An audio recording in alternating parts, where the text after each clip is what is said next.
Well, COVID-19 numbers holding firm at 102, 80 in New Providence, 13 in Bimini, 8 in Grand Bahama, and of course that 1 in Cat Keys. So far, there are 49 recovered cases. At this point, there are just 2 people in hospital. This while 2,091 tests have been completed. Well, this morning, our Lloyd Allen checks back in with the Deputy Chief Medical Officer, Delon Brennan.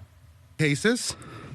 No, we've had no indication toward a spike in cases, and from what we've seen and observed over the course of the past week and the past weekend, it appears as though most Bahamians are actually complying with the emergency orders that are in place and the public health measures.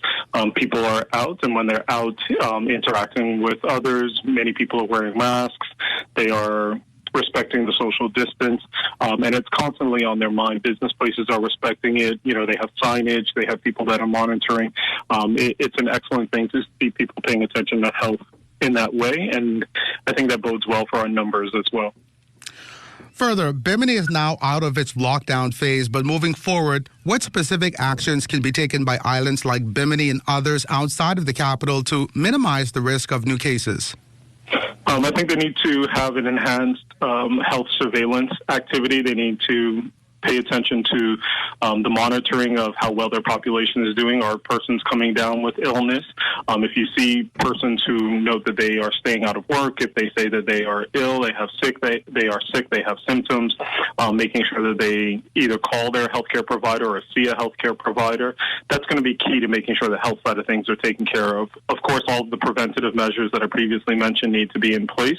We need to make sure that we're paying attention to, are people able to wash their hands? Do we have hand and sanitizer on premises? Are we able to make sure that people aren't crowding?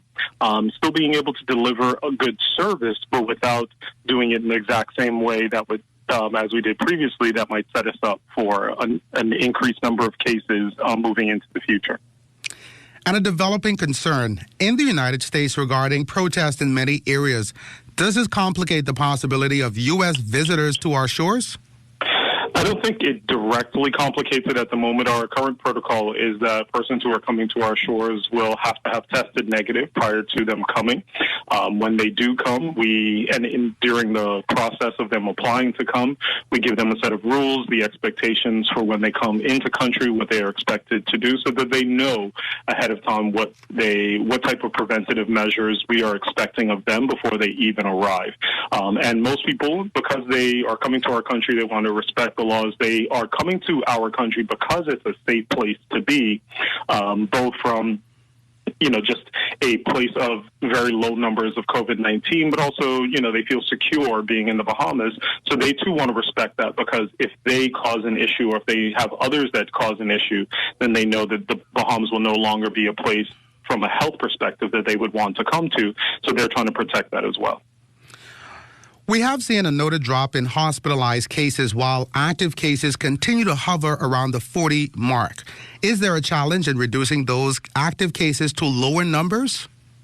Not necessarily. It just takes time for persons to finish up their period from which we are observing them and then to test negative. So some persons, as we add, a few cases here and there, if you notice, the hospitalized numbers are coming down at 1 every other day or 1 every 3 days, and our numbers of cases have risen at about that same amount. So it's those, we're still, we've had, 100 cases, and then maybe 2 or 3 days later we had 101 and then 102.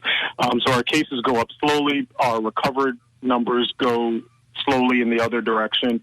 And so it takes people about 7 to 14 days for them to not have symptoms, and then another between 7 to 14 days for them to fully recover and test negative. And so we are just watching that process happen, and as we get negative results, we add people to the recovered list. And my final question, with the trend on the local front being what it is, have we seen the worst of the pandemic?